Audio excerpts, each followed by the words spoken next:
The webinar is now live. It feels so great to say that after the holidays. I see people trickling in. So Mark and I are going to make some small talk to make sure that no one misses anything very exciting at the top.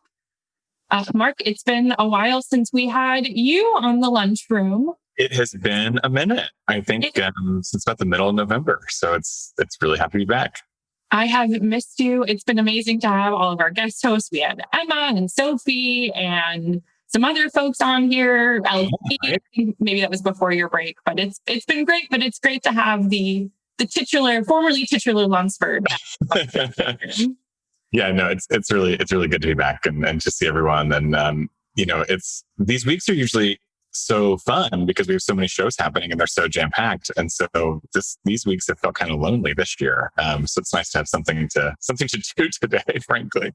I completely agree. And it's always a pleasure to see you, my friend. So this is a fun time for me. I hope everyone at home is having a great time in this really nebulous week between the holidays. I know it's one of those days where I keep reminding myself that it's Tuesday the 29th, but I really have no sense of time, space, or being. I'm just eating a lot of cheese.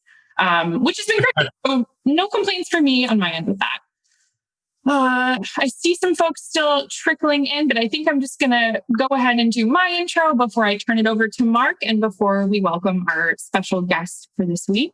So for those of you who don't know me, I am Sarah Schofield-Manser. I'm the A.R.T's Assistant Director of Special Events and Partnerships. I take the she series of pronouns. I am a white woman with dark shoulder-length hair, and I'm today dressed in my festive Christmas blazer, which feels a little special. I am wearing sweatpants on the bottom, so don't be fooled. And I'm sitting in a little computer swivel chair with headphones in an office that has a slightly messy background. I do want to take a second and acknowledge the Indigenous lands that Oberon and the Lobe occupy. They are on the unceded territory of the Massachusetts people. I myself am calling in from Pentucket, Pennacook, and Wabanaki land. I can drop a link in the chat in a little bit and give you folks a tool to investigate the Indigenous land that you are calling in from at home as well.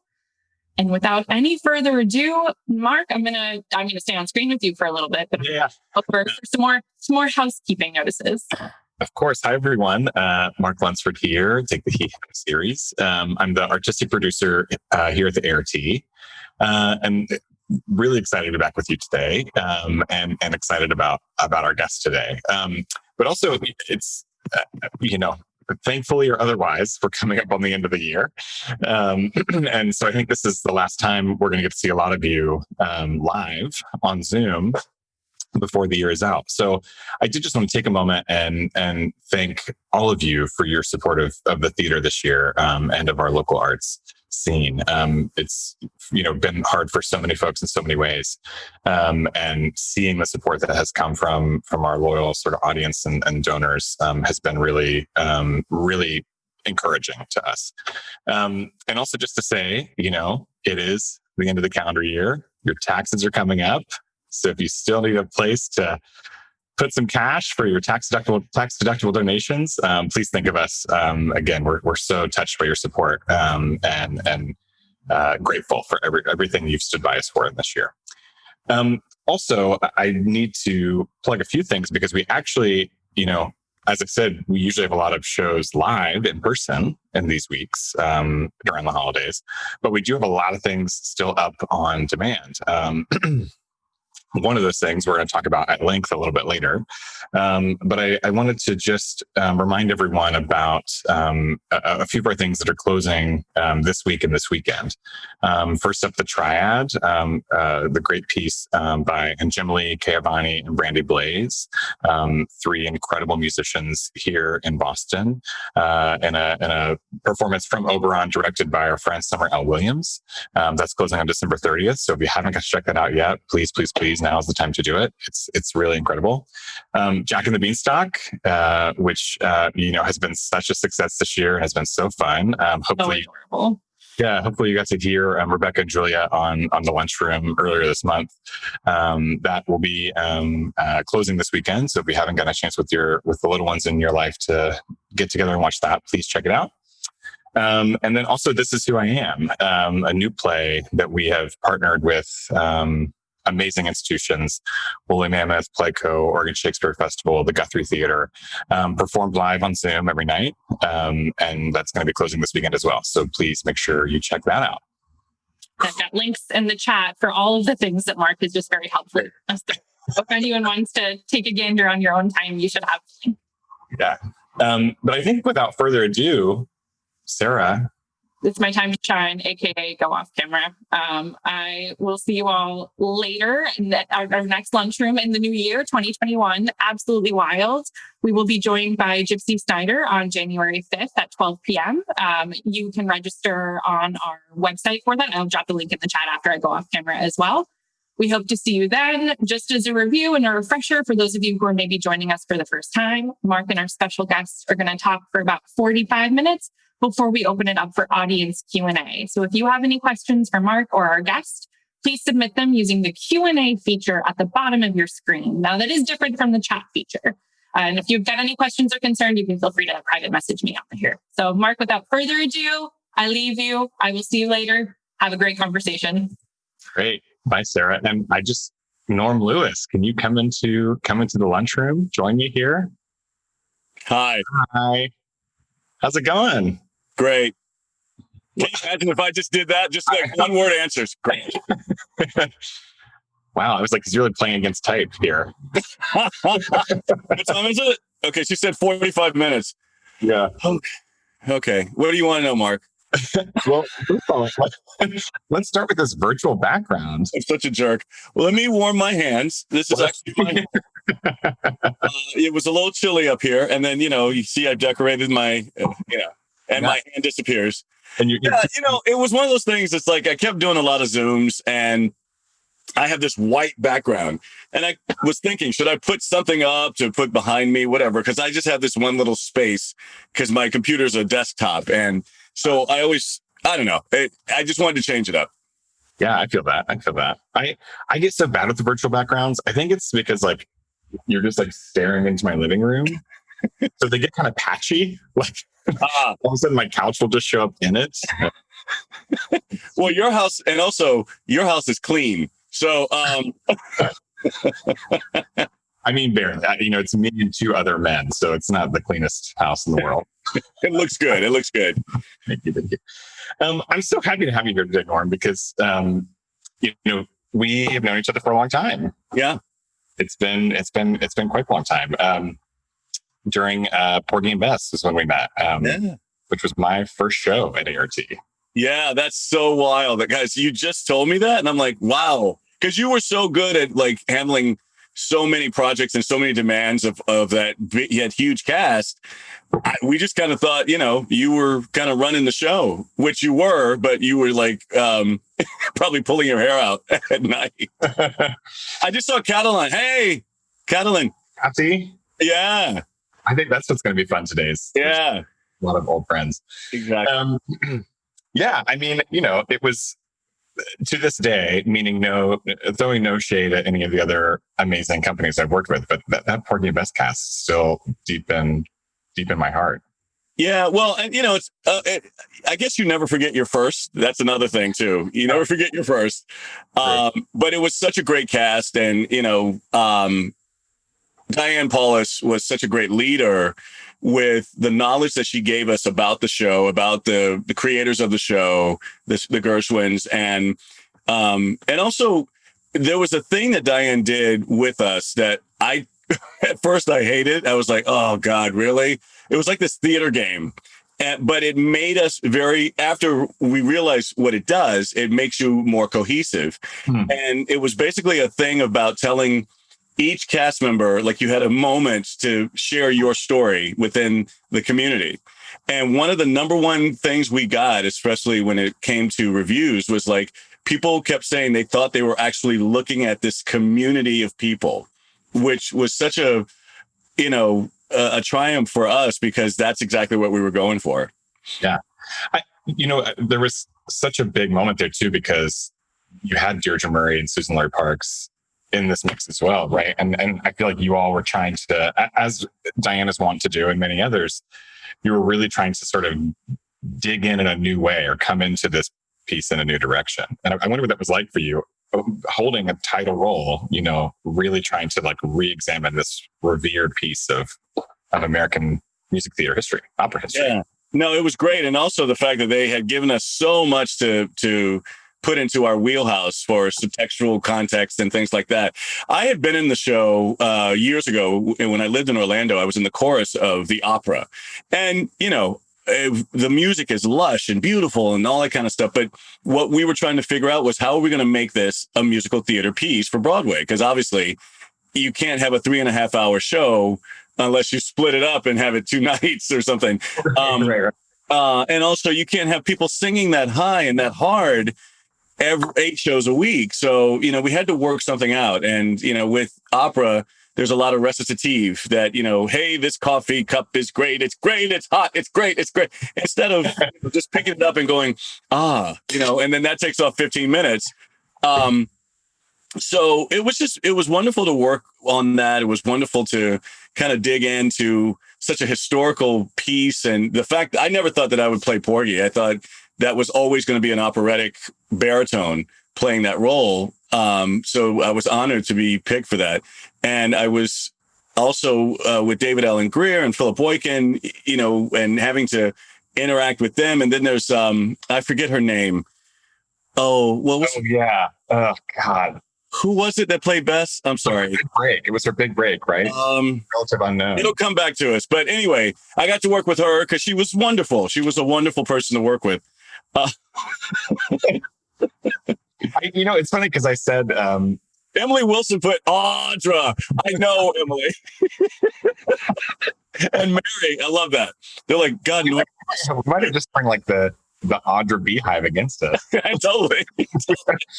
I remember before I came to A.R.T, I was working at the Shakespeare Theater in DC, and you know, many folks who've watched the lunchroom know we have a few Shakespeare Theater alums who are on staff now.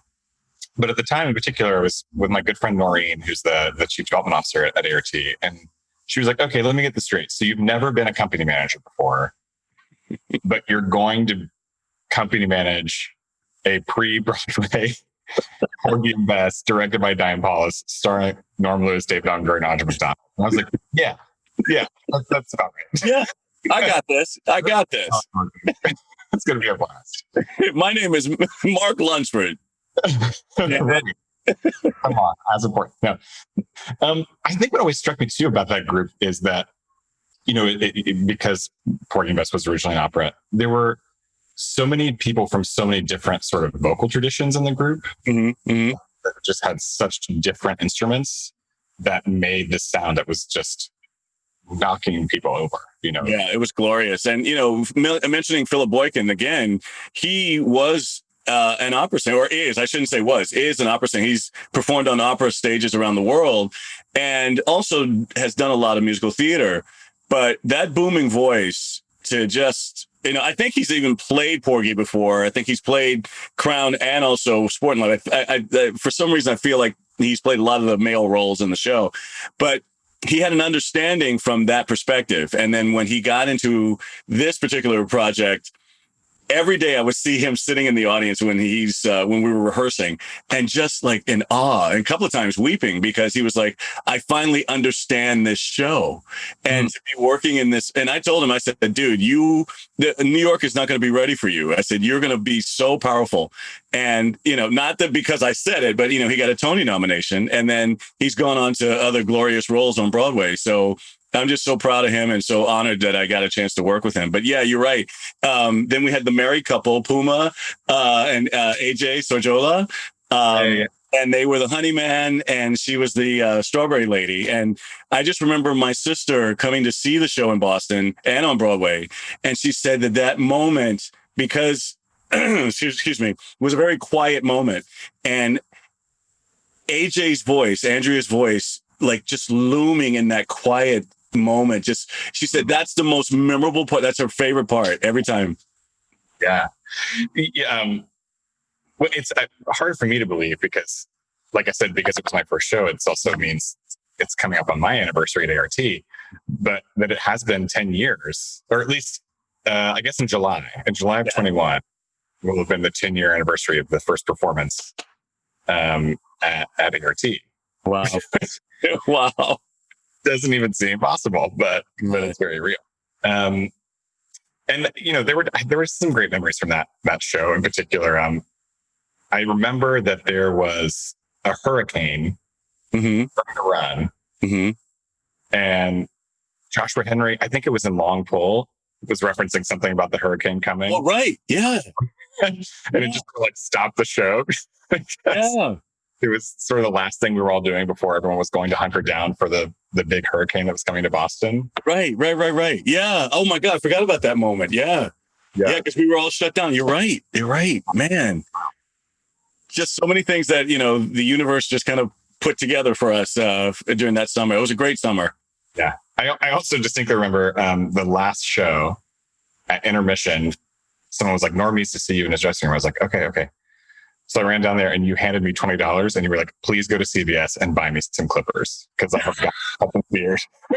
Yeah, I had to get rid of that beard. I was like, I was good the minute the curtain comes down. I was like, I got you. Oh my God. Yes. Jeez. Wow.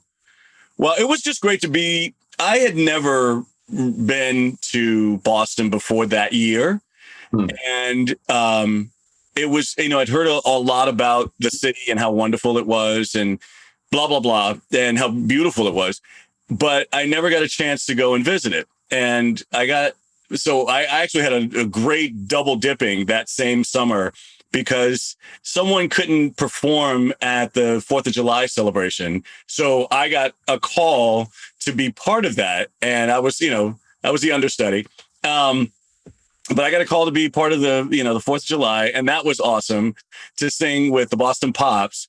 Yeah. And then to come back and be with A.R.T. It was just an amazing summer for me. And I've been back and forth now a few times and I love Boston. I really want to come back up there to maybe do a show at A.R.T. Well, I know some people, so I think you bring up something though interesting that I wonder about a lot for, in particular for singers like yourself who sort of work in a lot of different modes. How do you? What is it like when you move between sort of prepping to sing with an orchestra, prepping a role for music theater, singing, doing cabaret, which we're going to talk about a lot with your show at Feinstein 54 Below. But do you have like an approach for yourself as a singer in particular that is different when you're kind of stepping into those different kind of concert settings? That's a good question. I've never had that one before. That's a great question. It's kind of the same because, with doing a role, you are committed for 2.5 hours. So you're like in it. And you kind of just want to bring the truth of whatever that role is and the trajectory of and the arc of what that character is going through. And you have to remember to do that 8 times a week. You know what I mean? So you gotta prepare for that. Doing a concert, it's kind of the same thing for each song because each song is a story in itself. But you do know that as soon as you finish singing it, like I have to do music of the night in every concert that I'm in. And I love the song, but it's like, music of the night, where in the show, you're going straight into another scene and you're getting, prepared for all that. Where it's like, night, thank you. Thank you. Or hopefully there's some applause. Yeah. But you just try to bring the truth in each song, and just take people on a journey, no matter if it's 3 minutes or if it's, 2.5 hours. Yeah. Well, I'm glad you brought that up actually, because pretty soon after Porgy closed on Broadway, it wasn't too long until you stepped into Phantom. Yeah, 2014. Yeah. Let's see. So we closed 2012 in September. I got lucky enough to be on this little TV show. I was, a small bit part on some little cable channel show called Scandal. And I'm a Scandal super fan, so I was lucky enough to be buy that one with me. So I was lucky enough, and actually I have to thank, and I don't know if people know this, but I got hired. We knew we were closing in September. I got hired in late July. So I had to make a decision, or actually I had to ask permission from the producers of Porgy and Bess if I could have this role.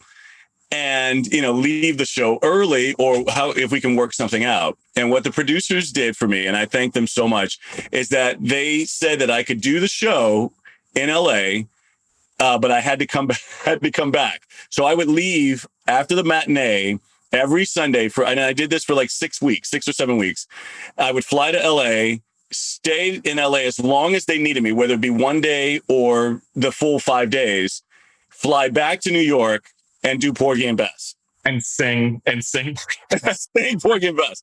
So listen, this is, someone said this to me one day, and I love this statement. It's like, I'm not complaining, I'm just explaining. So it's like, it was awesome though. It was like, I'm on a hit TV show and I'm starring in a Broadway show at the same time. I mean, listen, who can say that? Thank you, Lord, for the, the blessings. But yeah, it was so much fun. And I had to shave my beard. And I remember Audrey getting mad at me because she was like, I don't like you looking this young, I'm like, so I'm like, but it was fun. It was a lot of fun. It was tiring, but it was great. I wouldn't trade it for the world. Yeah. I think it was also great because there's been various points where you and I have been sort of scheming shows, not to continue to tease the viewers, right? But I know when you were doing Phantom, I came to see you because we were sort of scheming about something at the time. Right. Yeah. And I remember getting to your dressing room and you were like, you look just like someone on the crew. I kept telling this guy in the crew, I was like, God, you look like my friend. His name is Mark and he lives in Boston, blah, blah, blah. And you came to visit one day. And I said, I was happy to see you, but literally, I think I was in the makeup chair or just about to get in it. And I said, Mark, I got to take you downstairs. So I took him downstairs, and this guy was in this little cubicle area down underneath the stage. And I said, okay, you've got to meet John. This is Mark. This is the guy I'm talking about. And usually, and like you were saying before, sometimes when people say you look like someone, they go, I'm like, yeah, right, sure, whatever. But you both kind of went, yeah, we kind of do look alike. It was a little freaky. I was a little freaky, and the same kind of haircut, the beard definitely, and just same structure of the face. And what was so interesting is that we kept talking, and then eventually we got around birthdays. And my friend John is 3 years older than you are, but yet you found out that you guys have the same birthday. Same frickin' birthday. And they look just alike. That was weird. So weird. It was very weird. And then I don't know if I've told you this story, Norm, but last year on my birthday, Norm sent me a happy birthday text. And I was with some folks from A.R.T. who had taken me for a little birthday brunch. And I had my phone up and your name came across the phone. And I read the text. I was like, oh, that's really sweet. when I get home, I'm going to respond to Norm. It's like so nice of him to message me today. And I put my phone back down, and my friend Sean, who works at A.R.T., he was like, did you just leave Norm Lewis on red? So upset with me. And you were like, yeah, I'm Mark Lunsford, bitch. Yeah, of course. Norm Lewis. Can we say those words on this? Yeah, I think but it does occur to me that's kind of a funny bit, but it is sort of the lasting impression I think you had on a lot of folks who worked at A.R.T. And whenever, even before we went on winter recess and we were like, Norm's going to do the lunchroom, it was just kind of this like, Norm. That's nice. Everyone had a crush on you, or is just, unabashedly in love with you? Well, what's interesting? I do a lot of master classes, and one of the first things that I tell them, and I say, learn all your skills and keep those skills up, and, go to classes and blah, blah, blah. But I tell them the number one thing that you have to remember is that your reputation, my thing is, my reputation means more to me than my talent. Because if I can say anything about me that is positive, is that I'm a nice guy. And if there might be some negativity out there saying Norm's a jerk or whatever, but for the most part, most people will say Norm's a nice guy, So I love that. Yeah. Well, I mean, it's more than a nice guy. You're a very, very, very genuine, great person. But enough about you. Stop it. No, I want to talk, one of the big reasons we're here is because you've just done this really exciting show based on your Christmas album, which if folks haven't listened to it, you need to check that Christmas album out. We're still in yes, there it is. Look at that photo.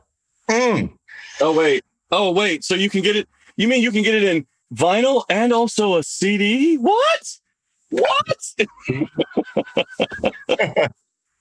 I think folks need to go with the vinyl. That's the right vibe. Yeah. It's retro. Because you know what? The thing is, the reason why I wanted to even do a Christmas CD, because you can see I'm by the fireplace, blah, blah, blah. And then this is so shameless, whatever. I'm shamelessly plugging. But then I got a sweater on and blah, blah, blah. It's one of those things. I grew up with the Nat King Coles. I grew up with the Johnny Mathis, who's my favorite. And the Perry Comos, they were Christmas. They were crooners. And I always wanted something like that. So when I had this opportunity, I just jumped on it. And it's been so cool just to see myself on an album. Well, I think, one of the things I've always loved about the album, and then I feel like it transits so well to the show. So you have done this concert at Feinstein 54 Below for 5 years, I think. Yeah. Right. This holiday concert. And you all filmed it this year, which I thought was great. It was an awesome opportunity. And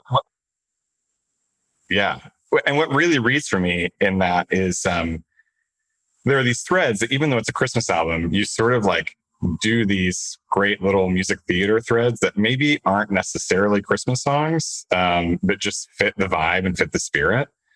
I wonder what that process was like when you guys were thinking about what this album was going to be and what the show was going to be, how you sort of wove non-Christmas things into the vibe. Yes, it was interesting. I mean, for the past 5 years, I was lucky because 54 Below would always ask, Norm, can you do a concert? And it just never worked out schedule-wise.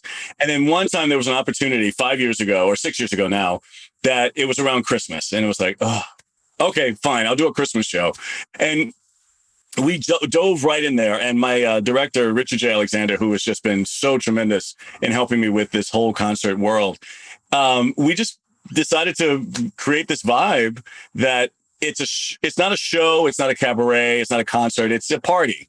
And, even though I'm the only one singing and it's not like a, karaoke style, but it's one of those things that's like, we don't want to just hear Christmas song after Christmas song. We want to put in things that I'm known for. I'm known for singing on Broadway, and I love Broadway songs. And I'm also someone who loves, the standards. So I'll put in a song that Johnny Mathis did, or even Marvin Gaye. I mean, I'm doing What's Going On. Like, I never thought that I would ever sing What's Going On from Marvin Gaye in a concert, but we put it in there.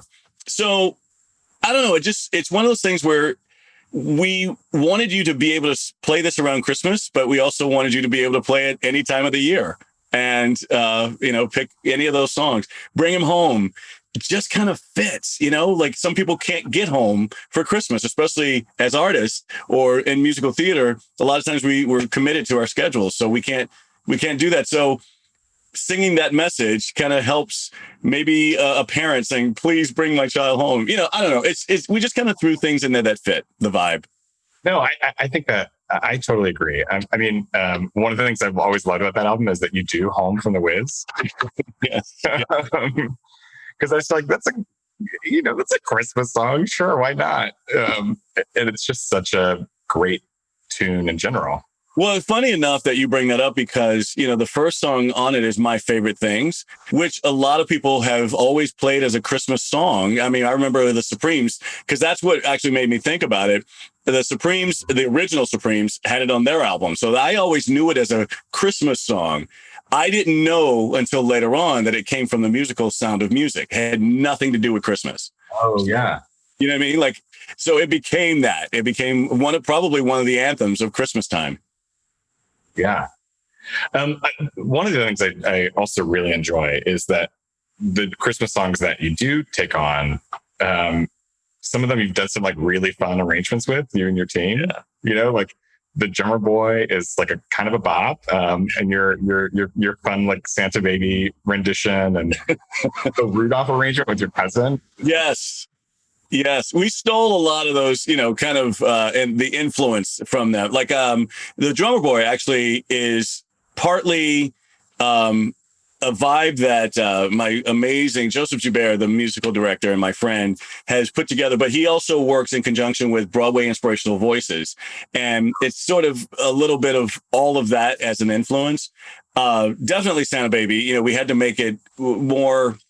This sounds so, I don't know. This sounds kind of like a gender weird kind of thing. But I wanted to make Santa Baby not so feminine, but more, you know, things that I guess a guy would want. I don't know. We were having fun, just having fun. No, so less. And I will say that your blazer game is also yeah. I've become like the guy that finds these amazing blazers. I have a secret little store. I can't tell you where it is, but I love it because I get a chance to, you know, I still have like about, I don't know, 10 more blazers that I have not worn, hadn't gotten a chance to wear. But, you know, you on there, on stage, you want to present a show. You want to, you know, give it to them in all forms and fashions, shoes, blazers, voice, personality. So, yeah, I think, so for folks who haven't gotten to watch yet, you can go to our website and we've got a direct link to buy tickets. It's on demand through the 30th, 31st. Yeah. So definitely I would recommend everyone to check it out tonight. And I would say one of the last things I wanted to make sure and mention was that, I love how, you know, I think these virtual concerts are hard to do because there's no audience and we thrive off that so much we do as part of that.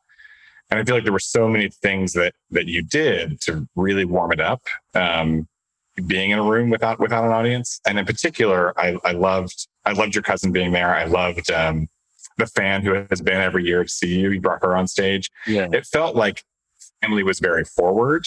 Both biological and chosen family was very forward and what you were thinking about and doing the concert. I wonder if you can talk just a little bit about that. Yeah, again, that goes back to my director, Richard J. Alexander, and his concept and also my interspersing with a lot of the ideas that we kind of put together. But also, I have to give a major kudos to a guy named Cody Williams, who was our cinematographer. You know, I don't even know what else. He's just a genius in putting a lot of those shots together.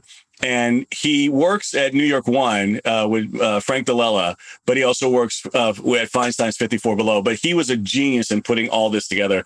And just the fact that he was so, what's the word? Just cooperative and just I'm using the word genius so much. I'm sorry, but I love the way he edited a lot of the things in and out. We didn't know what to expect because I don't have that sort of experience, but it was just wonderful to be in that room. We didn't want to make it fake, like, oh, there's no audience here, you know, and make acknowledgement of that. Of course, we know there's no audience there. So right. we wanted to play to the camera. We wanted to play to the audience at home. And I was just like luxuriating in the fact that I got a chance to sing on stage again. I was so happy to sing on stage with the band and seeing them, and they were all masked, and we, you know, all the COVID protocols were met, and having Sierra Boggess on stage, and we were just acting stupid but just loving one another. That's the thing. I adopted the vibe that I've always heard from the Rat Pack. They said that we're going to have fun on this stage and we hope you can enjoy it and come and join us. And that's what I want. I just want to have fun on stage, be myself, and just come along with me. It's a party, not a show. Well, I think I'm glad you said that because I do think it's a big part of what can make these kind of concerts successful, right? Because I think as an audience, we also so miss being in the room and getting to experience live, that when that sort of energy is being evoked, at least it sets it apart for us, and it's kind of a different experience. That's how I felt watching it. Because I will admit that I think everyone feels the certain amount of Zoom fatigue, and like how many more Zoom plays I watch. But there's just interesting. I'm sorry for interrupting you, but I was going to say there was an interesting vibe too. I've had several people who have said that I don't know the technical way to do this, but you can put it to your television if you have a smart TV, and you can see it bigger, and the sound that comes out of that, it just the editing of the sound was fantastic as well. Listen, I'm so patting myself on the back, but I'm just proud of this project because of the people that I got a chance to work with, and I will definitely be working with them again. It is so much fun. It's a little bit. I just had some friends of mine call me last night and text me saying it's like, here we go, we're starting it right now, that kind of thing. And then they called me afterwards and said they just had the best time. And so this might actually be a new sort of reality, a new normal. I might do live shows and also on demand as well. We'll see how it goes, but yeah, I think there's something to that. I think it's one of the big learnings that a lot of us are going to have coming out of this is that there are ways in which it doesn't have to be as ephemeral or as inaccessible. And also to add to that, I'm talking so much, but no, please. But I have had people, because when I've done the shows the past 5 years, it's limited to 6 shows, and for that holiday period, and maybe 175 to 200 people in a room. And that's just limited to that. But I now have people in Japan and in Australia and in Europe who have seen the show. And I'm like, wow, that's awesome. I get a chance to have a broader audience. So I think that's the thing that sometimes is always surprising. But certainly with Jagged Little Pill, I think that was something that consistently surprised us was you just forget that all of these Atlanta super fans are watching. Right. There, but they want to know what's happening, right? Oh man, such a great show too. Oh God. Yeah. So you have a lot going on to also talk about, because I was saying to Norm before we started, I said, part of the joy in some of my pandemic binge watching has been you just showing up on a lot of things that I'm watching that I didn't even realize you were working on, right? I was having such a good time watching Mrs. America, and then you showed up, and I was like, oh, this is even better, even more reason to watch. Afro and porn star mustache, yeah. It was great. But so I'm thinking about the television you've done. You've just done the Spike Lee joint, The Five Bloods, which is on Netflix, correct? Yeah, it's on Netflix still. Yeah. And then you're doing this cabaret and you're doing all these musicals. And I would always, what I always find enjoyable in watching your performances is there's always this incredible authenticity and sort of earnestness to everything you do. Mm-hmm.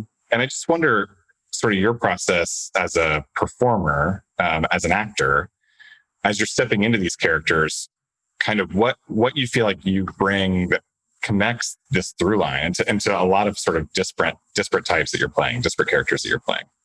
I think the main focus, for any actor is just to get to a place of just where you can just settle down and just let the character come through. And the only way that you can do that is you have to bring a little bit of yourself into that character. That's the only tool that you have that you can do.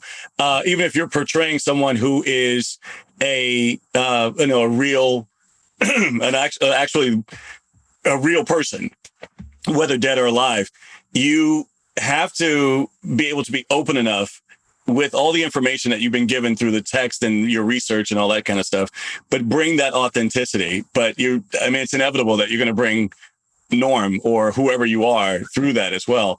I just want to bring the truth, even when I played Sweeney Todd, obviously I'm not a serial killer, but I always told people I never wanted people to like me. I wanted people to understand me and as a character. And even Javert, people keep saying he's a villain. He's not a villain. He's just someone who has a, way of thinking that is very, strict. Sin is sin. So no matter if you steal a loaf of bread or if you kill somebody, that's sin and you need to be punished for it. So I wanted to go straight for that and that authenticity. And then, the big reveal that happens to him. But for me, it's just about bringing the truth, and especially with I don't want to say training, but with the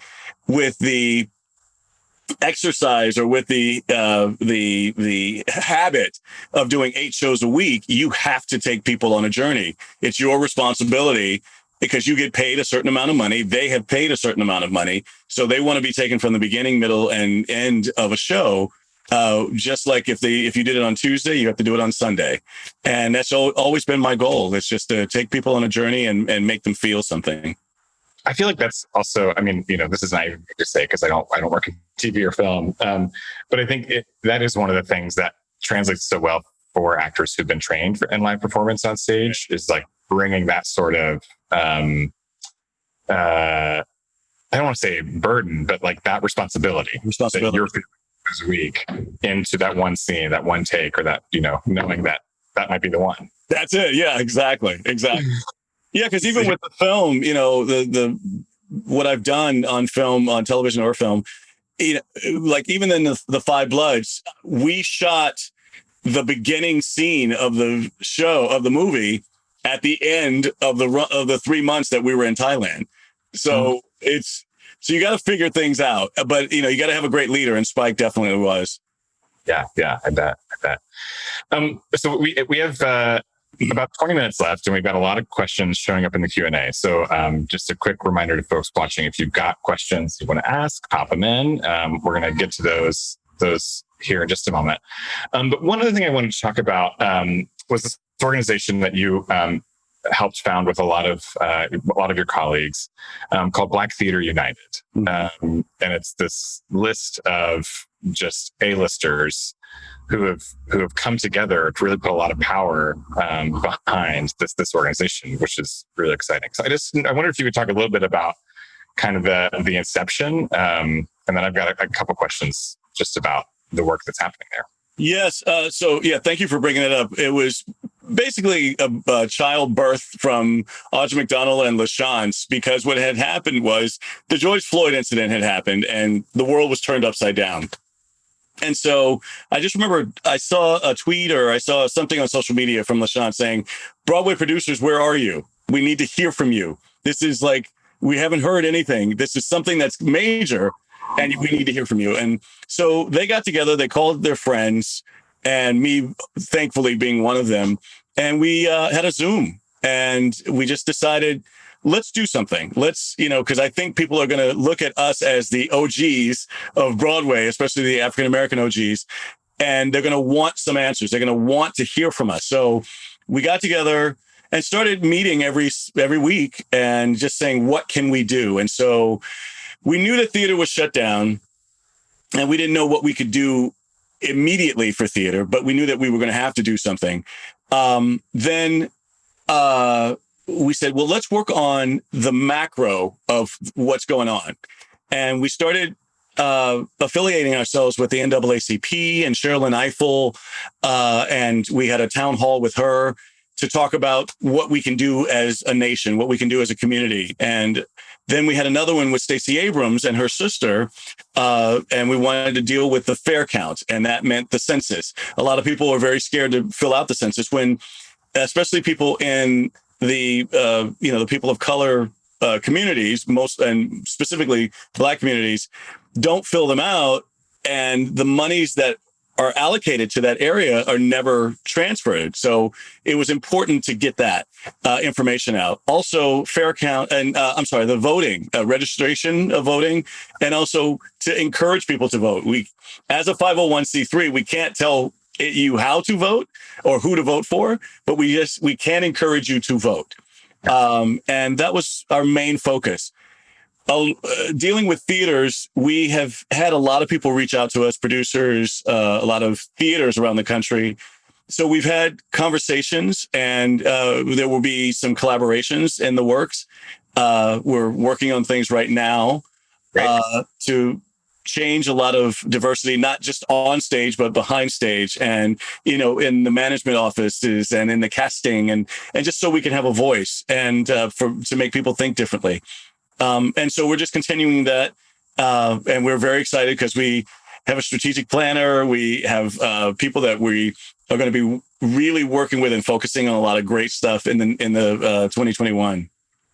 Yeah, I particularly am excited about that sort of micro macro reality that you guys are choosing to focus on, right? Because I feel like a lot of organizations sometimes find that daunting to take that on. That we've got to focus on this one thing. We can only do this one thing. We've got to put our energy in this one thing.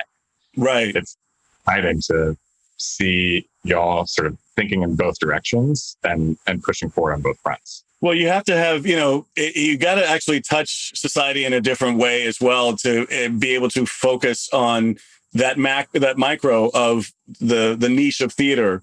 And, you got to create change outside it so you can deal with the things that are inside. Yeah. Some of the chat's asking for a link to the website, which I know Sarah will have have at the ready. So I'll just ask Sarah if she'll pop that in for us. Thanks for that, Andrea. So I want to get to some questions because there's quite a few here. So we'll just jump into some questions from our viewers. And if I see anything that's sort of similar, I'll try to combine them if I can. Okay. So we have a question here from Mindy. She says, why was the show, Porgy and Bess, felt so unavailable until you did the production at A.R.T. and then Broadway? Felt unavailable. Well, I mean, not everyone, it's a matter of taste. I think a lot of people are not necessarily interested in an operatic sort of a feel or sound. And that's where most of those performances have been. You know, it's considered America's opera. In fact, it was used as an ambassador for a lot of things in different countries, because I think it's the most famous American written opera ever. And even there's some debates still to this day, because I think it debuted in 1935, if it is an opera, because the Gershwins were so known for their jazz influence that some of the purists are like, it's a little, I don't know, it's a little jazz little thing, as opposed to it being an authentic opera. So I guess that's probably why. I also remember during the run of the show, we had this event at the Colonial Theater. Mm-hmm. Oh yeah. And it was because the Colonials, I think, were the first production of Porgy and Bess. Right. We debuted. Yeah. And we had to get back for like a 7:30 show. And so we had this like police escort. We were in a school bus. We were all in a school bus. That's right. Oh my God. Yes. I forgot about that. Yes. See, I guess because you being the company manager, you remember all these little intricate details. That's right. Yeah. Yeah. Well, like you said, I guess you always remember your verse. So very present question. Any plans to get the Carnegie Hall concert with New York Pops rescheduled for a safer 2021? We're in discussions with that. That was one of my biggest disappointments. I lost, I don't want you to cry me a river here, but I did lose all of my jobs when the shutdown happened. And I had quite a few jobs, but that one was the one that I was mostly looking forward to, just because it's Carnegie Hall. I've performed there before, but with other people. And this was going to be my solo debut, and it was going to be with the New York Pops, who I love, Steve Reinecke and everybody there. Yeah, we're talking about it. We're definitely talking about it because they have to go with what they had planned 2 years ago to kind of, whenever that happens. So we're in the works. Great. Another question about Porky. Can you talk to us about how you dealt with the physical stresses of playing Porky? Especially because, I know you and Susan Laurie talked about what the sort of impairment would be. Right. I know that Diane and Susan Laurie Park wanted him, instead of on a cart and on his knees, they wanted him to be up. So I forgot the exact reasoning, but they wanted me to kind of be on the level with Audra. And so we decided to make him, because Kevin Brown, who was our choreographer, helped me figure out a physicality. And also we had physical therapists that would show me exactly what that meant. And, and we found a great and happy medium there. But anytime I was not on stage, I was stretching or I was doing some sort of yoga pose or something. But I also had chiropractic care, and I had physical therapy, at least 3 times a week, just to make sure my body was in alignment and everything. And then I would ice every night after the show. I bet. This is hilarious. Not a question, but Norm Lewis holding his razor to my throat while singing Epiphany when I saw him in Sweeney Todd off Broadway is the best live theater experience I've ever had in my life. Awesome. I love that. I love playing that part. Yeah. I just missed you in that. I think I had a friend, Alex Fink, who was playing Joanna. Oh, yeah. And I'd been like a week before you were announced to go in. Just missed you. Here's a question. Do you prepare differently for your roles when doing theater performances versus acting for the screen? Slightly, because when you're acting for, it depends on if you are on a TV show or if you're doing a movie, how much time you have with the script. And with doing a stage production, you have a little bit more time to develop the character. And also, I have realized some things after playing a role for a year that you find little nuances that are like, oh God, I didn't realize that, or this could add to my character or something. Television and film, it's like in and out. And I remember when I did a soap, I did As the World Turns for a hot second, and I did All My Children for about 2 years. And literally, it was changing minute by minute. Some of the lines, I remember being a lawyer on the show, and I would come in after learning my lines the day before. They would change a lot of stuff, and you're like, "Oh God," because as a theatrical performer, someone in theater, you have time to develop it. But it freaked me out. It just would freak me out. And Susan Lucci, who was the queen of soap operas, literally, she could pick up a piece of paper and go, "All right, got it. Let's go." You know what I mean? Because she had that photographic memory. And a lot of people developed that over the years. I didn't stay in long enough, so. This is a little bit pursuant to our, what will we do? What should we do next together? Norm, what is your dream role to play on stage? Oh, wow. Or already done your dream role? I've actually been very lucky and blessed to play a lot of dream roles, like Curtis in Dreamgirls, Phantom, obviously.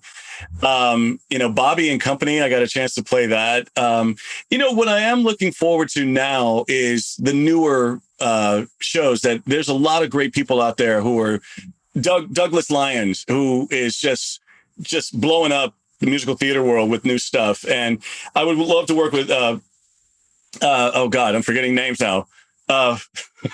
Isn't this awful? You can't think when you're on the moment there, but Pasek and Paul, sorry.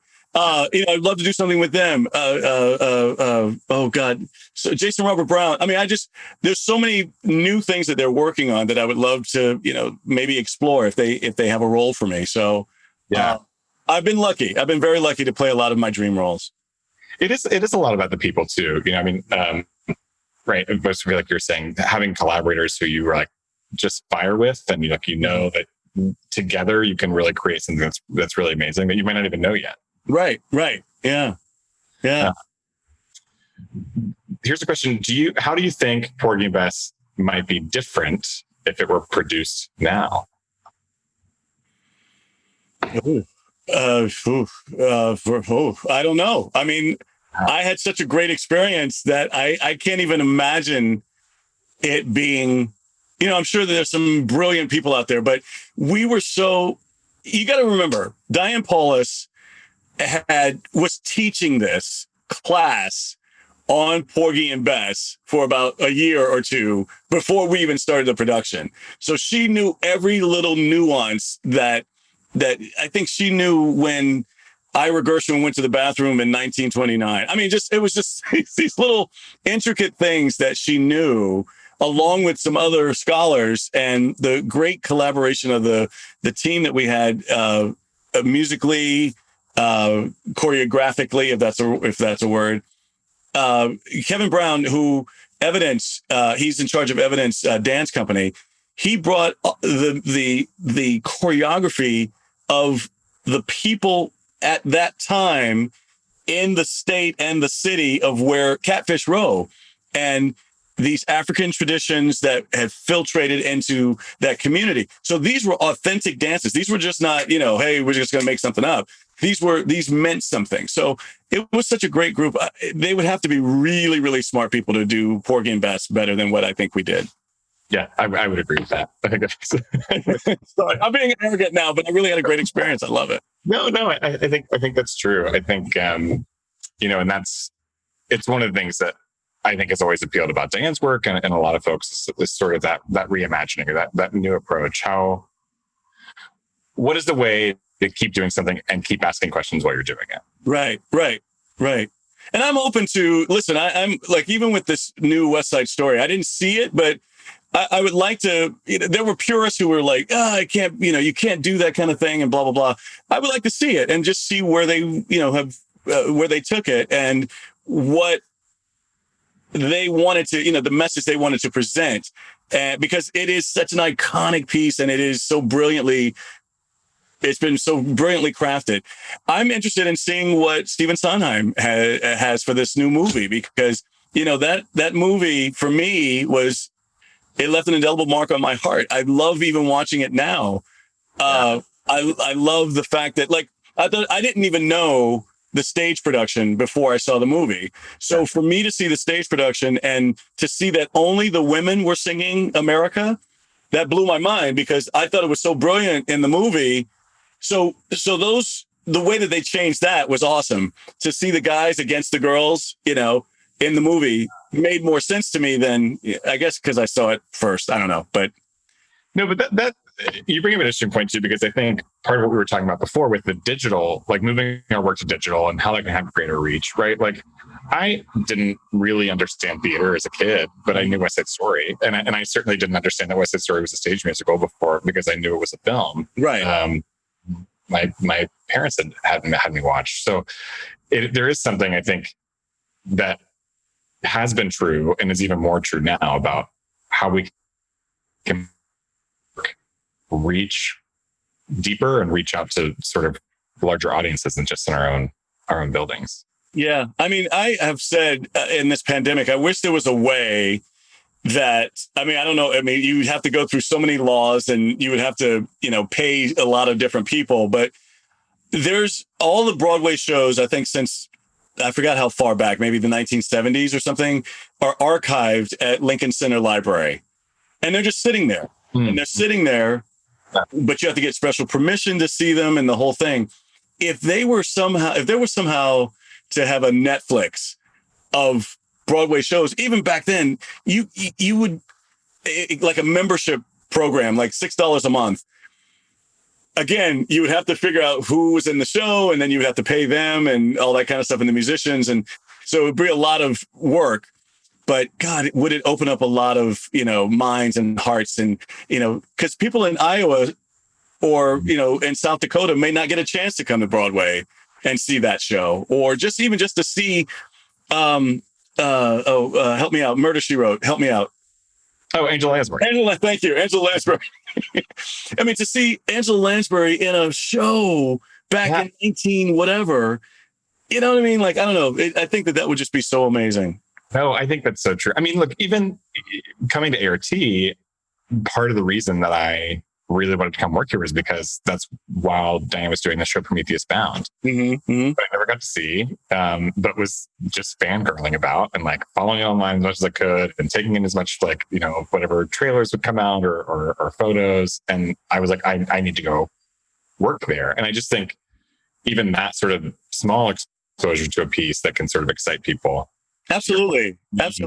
Bring these like monumental theatrical productions to folks who either because of point in time or geographic location aren't going to get to experience them. Yeah. Chicago, I remember the Chicago was not closing and they weren't doing horrible, but when the film came out, their sales went up on Broadway because, people had been touched. They're like, oh, I got to see that show. When they came to New York. So. Yeah. Well, hey, we're like right up on time, which no doesn't even seem possible. Man, I'm like loving this. Let's go another hour. Yeah. Well, then I'm going to start drinking. Okay. Afternoons, winter recess. And that's different. How? And that's you never really know what's in this mug. Exactly. I want to say a hello to Matthew Sebastian. I know he's watching. Hey, buddy. You and Jamal. I don't know where you guys are, but you were part of the team at A.R.T. backstage, and I would always get on your nerves. You would get on my nerves, and I love you. Yeah, Matthew said there's a lot. Yeah, I don't know. It's a lot of old friends watching today, which is really, really exciting. Yeah, that's cool. And there's so many, like we said, there's so many things to go see you in right now. Mrs. America is still streaming. Mrs. America on Hulu, yes, on Hulu, and The Five Bloods on Netflix. Yeah, and what else? Oh, and I think you can still see. Me and Vanessa Williams were part of Ella. Ella Wishes You a Swinging Christmas. That's on PBS, so you can go see that. Of course, the concert is still, like we said. The concert, yes, that at Feinstein's 54 Below till December 31st. That's number one priority. Yeah. Go through ART's website. You'll get the link. And you'll just have a fun time. I mean, even though Christmas is over, it's a holiday show. Yeah. Also, there's another theater, we won't mention their name, but they're doing a Sondheim celebration. Our friends at Signature Theater in DC. Signature Theater. I didn't know they had rivals. I didn't need trouble. I have friends who work there, Norm. So Signature Theater in Arlington, Virginia, there's a Sondheim show that's going to start zooming. What do you call it? Streaming. Yeah. Within the next, I think, couple of days, something like that. So if you're not sick of me, never just yet, go and look those things up. Yeah, it's going to be fun. Well, Norm, thank you so much for taking the time and being here today. Thank you for having me. This is awesome. This is awesome. And continued success. And listen, I want to say this. You're a great company manager, but you know, this hosting thing. Look. This hosting thing's good, brother. You did a great job. I'll try it out. Maybe we'll see. Maybe it's a second career, as you were saying. Very charming. You keep the conversation flowing. It's great. So good job, brother. I think we have enough skinny white dudes in late night TV, but maybe there's a different outlet. Not a Mark Lunsford, though. We need a Mark Lunsford. Well, hey, your lips to God's ears. No, like I said, Porgy and Bess, that show has such a mark on me. But in particular, meeting you in that time and having this friendship with you over the last 10 years has meant so much to me. And so it was just such a joy to get to talk to you about that today. Awesome. And to see each other again soon when this is all safe to do. Absolutely. And we can, until then, we can have like a socially distant drink on Zoom. I don't know. Absolutely. And thank you all for watching today. It's been a total blast. Hopefully to your Rat Pack moment there, Norm, hopefully we had fun and it was fun for you too. Yeah, absolutely. And yeah, we look forward to seeing you all again in 2021, warm by the fire. All right, great. Thanks everyone. Thank you, Norm. Thank you. Happy holidays, everybody. Happy New Year. Happy New Year.